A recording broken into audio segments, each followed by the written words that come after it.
Tras días de angustiosa espera e innumerables trámites en medio del revuelo emocional causado por el accidente aéreo en Paipa, Boyacá, la familia de Jason Jiménez finalmente pudo recibir el cuerpo del cantante la tarde del lunes 12 de enero de 2026. El Instituto Nacional de Medicina Legal, tras completar el proceso de identificación mediante rigurosos procedimientos forenses, entregó los restos a sus familiares en Bogotá, lo que les permitió emprender el desgarrador viaje de regreso a casa para despedirlo. El trayecto desde el Instituto Nacional de Medicina Legal hasta la funeraria se convirtió en una silenciosa y dolorosa peregrinación, mientras el coche fúnebre avanzaba lentamente por las calles de la capital colombiana bajo un cielo gris que parecía reflejar el dolor de toda la nación. Los familiares más cercanos, con el rostro marcado por las cicatrices de las noches en vela y las lágrimas contenidas durante horas, recorrieron juntos cada kilómetro del trayecto con una mezcla de incredulidad y profunda resignación. La noticia del accidente cayó como un rayo el sábado 10 de enero,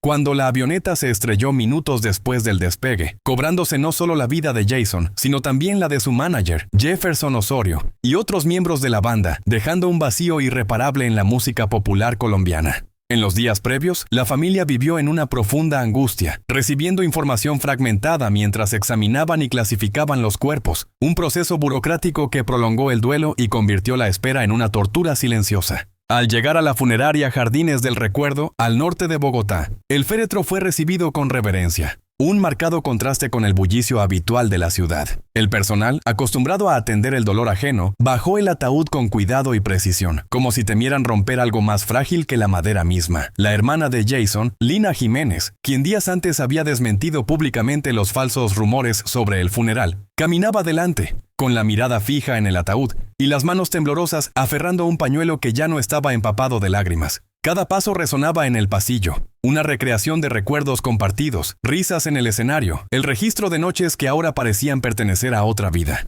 Esta transición no fue solo física, sino emocional, un puente entre la lejana esperanza de que todo fuera una pesadilla y la dura realidad de tener que aceptar que Jason nunca regresaría. Sus allegados, que habían presenciado su partida de Medellín para cumplir un compromiso en Marinilla, ahora lo veían regresar en un silencio final, envuelto en el misterio de por qué la avioneta, recién inspeccionada, no había despegado. El viaje a Bogotá fue largo para el cuerpo, pero aún más largo para los corazones que lo esperaban, corazones ya destrozados desde que se confirmó la tragedia. Y ahora, con él a su lado, sentían el dolor más agudo, más insoportable. En el momento en que el ataúd cruzó la puerta de la sala preparada para el funeral privado, el tiempo pareció detenerse. La familia se reunió alrededor, formando un círculo protector que nadie se atrevía a romper, como si el simple hecho de tocar la madera aún les permitiera sentir la calidez del hombre que una vez fue el centro de sus vidas. La fragancia de flores frescas comenzó a impregnar el espacio, pero no pudo disipar el aroma metálico del dolor que envolvía cada rincón. Bogotá, con su tráfico incesante y su indiferencia diaria, parecía no percatarse de ese momento, pero entre esas cuatro paredes comenzaba una despedida que quedaría grabada para siempre en los corazones de quienes lo amaron. El momento en que la familia se reunió ante el ataúd cerrado se convirtió en una explosión silenciosa de emociones contenidas. La madre de Jason, con el cuerpo encorvado por el peso de los años y ahora por el peso de una pérdida irreparable, dio un paso al frente, colocando su mano temblorosa sobre la superficie pulida del ataúd, como si quisiera atravesarlo para acariciar el rostro de su hijo por última vez.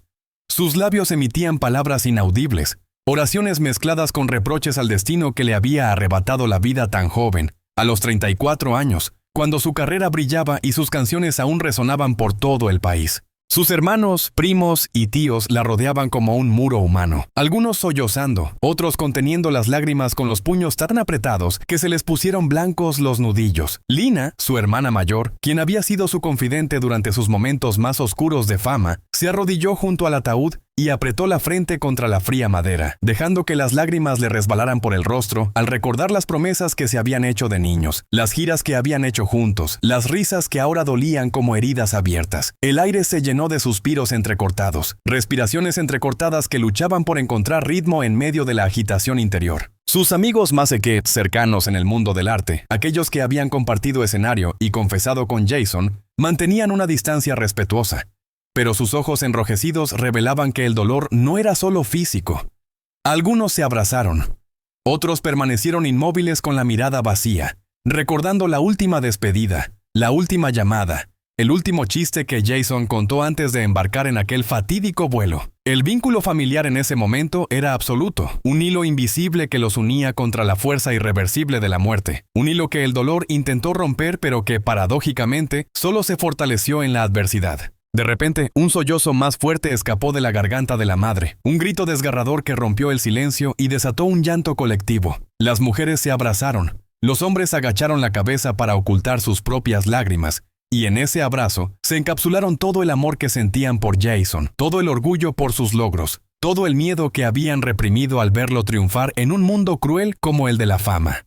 El reencuentro no fue una celebración, sino una despedida eterna, un momento en el que el tiempo pareció detenerse para permitirles expresar en silencio lo que las palabras jamás podrían expresar. La sala se convirtió en un santuario de duelo compartido, donde cada mirada intercambiada entre los presentes cargaba con el peso de los recuerdos compartidos. Las navidades pasadas en familia, las canciones que Jason les había dedicado, las veces que regresó a casa cansado pero feliz, tras haber alegrado a miles con su voz. El ataúd, testigo silencioso de todo, parecía absorber cada lágrima, cada suspiro, como si Jason todavía estuviera allí, escuchando, consolando desde el otro lado de la pared de madera. Las imágenes de seres queridos desplomándose ante el ataúd quedaron grabadas en la memoria de quienes presenciaron el momento, un dolor que el tiempo difícilmente podrá borrar. La madre, luchando por mantenerse en pie tras tanto tiempo arrodillada, perdió el equilibrio y volvió a caer, convulsionando su cuerpo con sollozos tan intensos que parecía que el corazón se le saldría del pecho. Sus dos nietas la abrazaron, pero también temblaban, con el rostro bañado en lágrimas mientras intentaban consolarla con palabras entrecortadas. Lina, la fuerte hermana mayor que se había enfrentado allí en los medios para proteger la privacidad de su familia, se derrumbó por completo cuando alguien abrió con cuidado la tapa del ataúd para ver a su ser querido por última vez.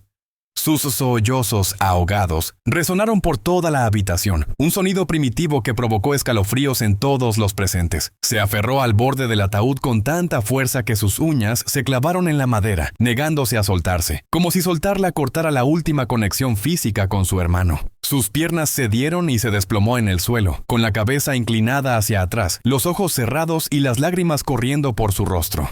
Otros familiares, sorprendidos por la visión del rostro sereno pero sin vida de Jason, se tambalearon hacia atrás, apoyándose en la pared o en los hombros de quienes estaban cerca. Un primo, a quien el cantante consideraba como un hermano, se golpeaba repetidamente el pecho con el puño, un gesto de dolor físico para compensar el dolor emocional, mientras murmuraba palabras de incredulidad y rabia contenida. Las mujeres mayores de la familia, tías y abuelas, se balanceaban al ritmo tradicional de un consuelo, con las manos juntas en oración, sus cuerpos inclinándose repetidamente como si intentaran alcanzar al difunto. Incluso los hombres, acostumbrados a exhibir su fuerza en público, ya no pudieron contenerse. Algunos se retiraron a un rincón a llorar en silencio, con los hombros agitados por sollozos reprimidos, mientras otros se abrazaban torpemente, buscando en el contacto físico la fuerza que les faltaba para mantenerse firmes. Una sobrina adolescente, que había crecido admirando a su famoso tío, se desmayó momentáneamente al acercarse demasiado, cayendo en los brazos de su tío, quien forcejeaba para sostenerla mientras él mismo intentaba no desplomarse.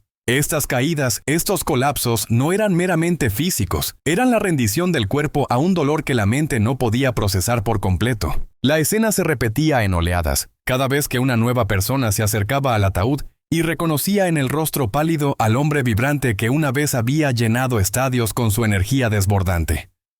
Cada arrebato de dolor era un recordatorio de la fragilidad de la existencia, de cómo un accidente aéreo podía borrar décadas de sueños y emociones en segundos. La sala entera parecía tambalearse bajo el peso de innumerables lágrimas, innumerables rodillas dobladas, innumerables cuerpos rendidos a la cruel realidad de la muerte. El ambiente en la funeraria, desde el momento en que llegó el ataúd, estaba impregnado de una tristeza palpable, impregnando cada rincón y cada respiración. Los gigantescos ramos de flores blancas y rojas que rodeaban el ataúd desprendían una dulce fragancia que contrastaba con el aroma de la cera de las velas, creando una atmósfera densa donde el tiempo parecía detenerse.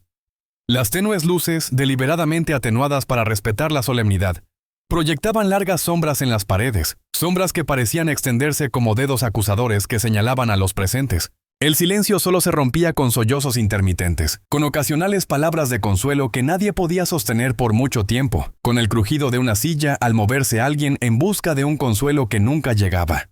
Afuera, Bogotá seguía su ritmo bullicioso, pero entre esas paredes el mundo se había detenido, encogiéndose en un espacio de solo dolor, donde cada momento parecía eterno y cada mirada intercambiada cargaba con el peso de una pérdida irreversible. El personal de la funeraria se movía en silencio, casi invisible, colocando rápidamente las velas encendidas o ajustando las cortinas para que la luz exterior no perturbara la intimidad del duelo. Una melodía suave y melodiosa emanaba del fondo, una colección de baladas que Jason había interpretado en vida, casi inaudible, como un eco lejano de su antiguo yo, recordando a todos que el cantante que una vez llenó estadios con su poderosa voz, ahora no era más que silencio y vacío. Familiares y amigos cercanos se turnaban para velar junto al ataúd, algunos sentados en silencio durante horas, otros paseándose incesantemente por la sala como si el movimiento pudiera disipar el vacío que les oprimía el pecho. El aire se volvía cada vez más denso, cargado de lágrimas secas, respiraciones entrecortadas y un dolor incontenible, acumulándose como una densa niebla. Nadie hablaba de planes futuros, nadie mencionaba el servicio conmemorativo público que seguiría, porque en ese momento solo existía el momento presente de la despedida, el momento presente de un ataúd cerrado que contenía todo lo que quedaba de Jason Jiménez. El dolor acumulado durante horas en la funeraria estalló de repente, sin control, cuando el reloj dio las 7 p.m. del lunes 12 de enero. La madre de Jason, quien hasta entonces había mantenido una frágil compostura gracias a su férrea voluntad, dejó escapar un grito largo y desgarrador que atravesó las paredes como un cuchillo. Ese grito no era solo el llanto de una madre que había perdido a su hijo. Era el sonido de un mundo entero derrumbándose en su pecho. Todos los presentes guardaron silencio por un instante, como si el tiempo hubiera decidido detenerse para que el lamento resonara en cada alma allí reunida. Entonces se desató una serie de llantos, cada uno más intenso que el anterior, un mar de emociones desbordantes que nadie pudo ni quiso reprimir. Lina se levantó del suelo donde había permanecido sentada tanto tiempo y se acercó al ataúd con pasos vacilantes. Sus manos temblorosas pero decididas acariciaban la madera una y otra vez, dibujando círculos lentos como si quisiera grabar lo que quedaba de su hermano en sus palmas. De repente, se inclinó hacia adelante y presionó la mejilla contra el ataúd, cerrando los ojos con fuerza, sus labios susurrando promesas rotas, votos de infancia que ahora sonaban a despedidas.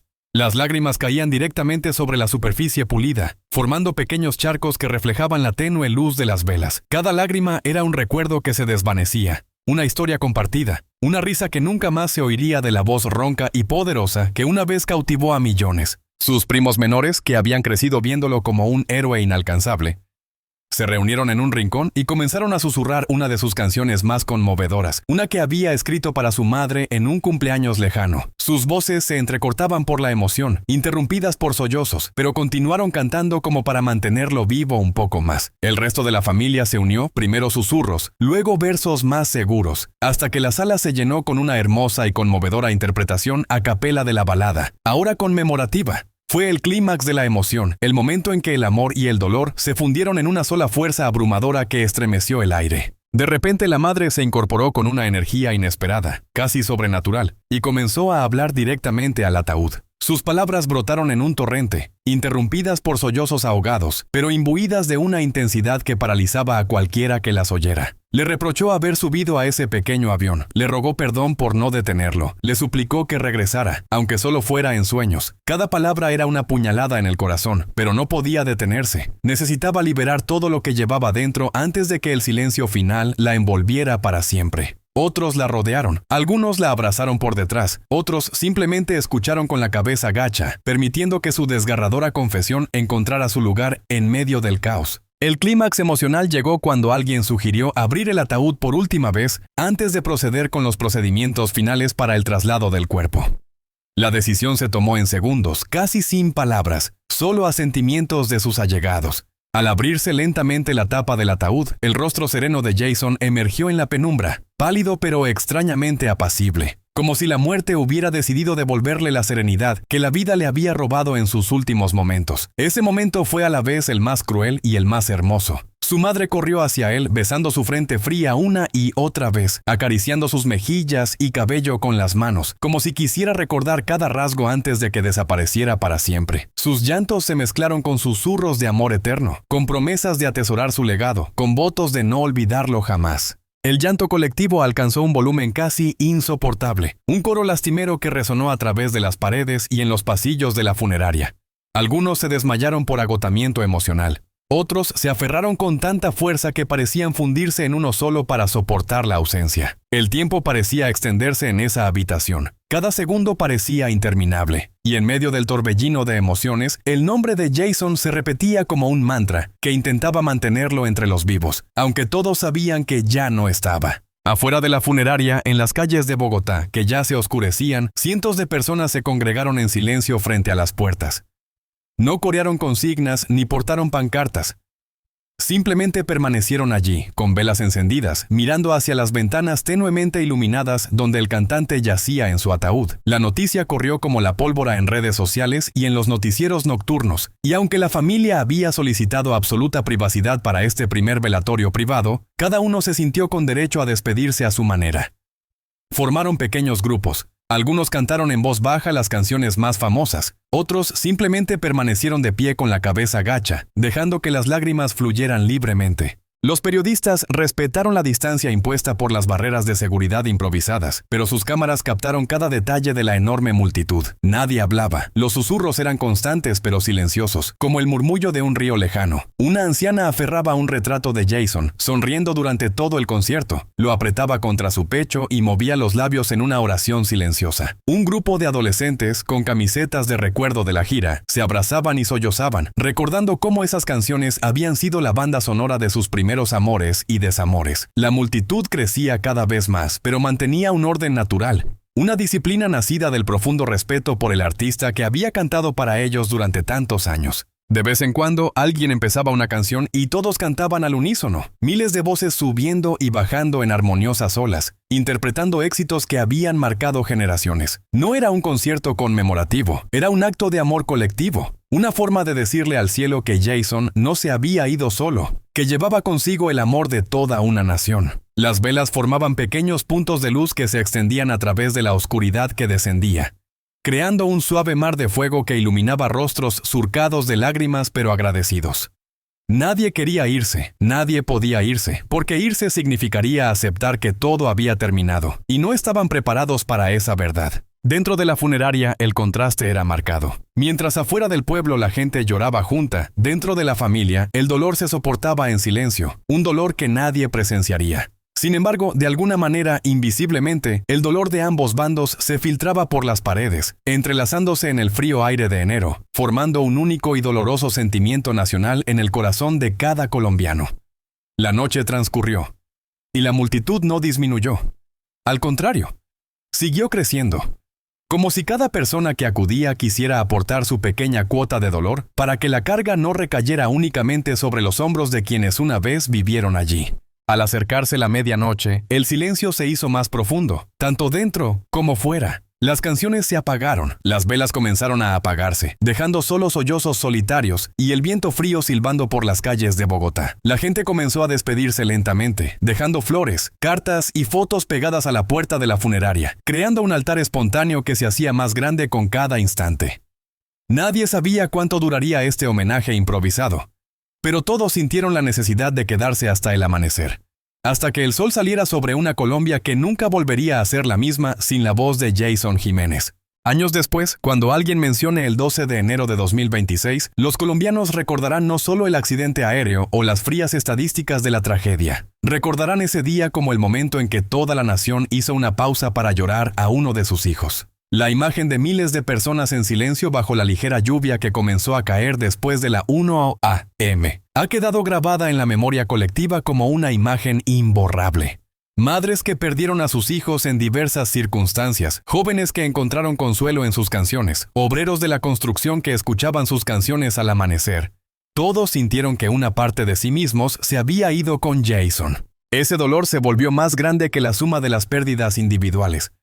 Se transformó en una emoción compartida, conectando a desconocidos en las calles, en las redes sociales, en las conversaciones familiares. La muerte del cantante no solo cerró un capítulo en la música popular, sino que también marcó el fin de una inocencia colectiva. la certeza de que quienes nos inspiran también pueden desaparecer repentinamente. Y en el vacío que dejó, la imagen de una nación llorando unida, un pueblo abrazándose en el dolor para no derrumbarse por completo, quedó grabada para siempre. Con el paso de los días, el recuerdo de aquella noche en Bogotá se grabó profundamente en el subconsciente colectivo. Cada vez que una de sus canciones sonaba en la radio, en una fiesta, en un autobús interurbano, la gente inclinaba la cabeza por un momento, respiraba hondo y dejaba que el nudo en la garganta se disipara lentamente. No era un recuerdo común. Fue la constatación de que algo irreparable había sucedido, de que una voz única había sido silenciada para siempre, y de que el silencio que dejó atrás era más grande que cualquier aplauso. Los niños nacidos después de ese día crecerían con historias del cantante que hizo llorar a la nación, de la noche en que Bogotá se convirtió en un gran funeral al aire libre, de cómo la familia y la nación compartieron el dolor, incluso a ambos lados del muro. El 12 de enero quedó grabado en el alma colombiana como un día que no necesitaba explicación, solo una mirada de comprensión y un suspiro compartido. Porque cuando un artista nos deja tan repentinamente, no solo se pierde su música, también se pierde parte de la identidad de quienes lo escucharon, cantaron con él, lo sintieron como parte de sus propias vidas. Y así, entre lágrimas que nunca se secan del todo y canciones que siguen resonando como si nada hubiera pasado, el nombre de Jason Jiménez se convierte en sinónimo de duelo nacional, de amor eterno, de una herida que sana pero nunca desaparece del todo. Cada vez que alguien tararea suavemente una de sus melodías, cada vez que una madre le cuenta a su hijo sobre el hombre de la sonrisa dulce y la voz cálida, el dolor de aquel enero resurge, recordándonos que hay pérdidas tan profundas que el tiempo no puede llenarlas, solo podemos aprender a vivir con ellas.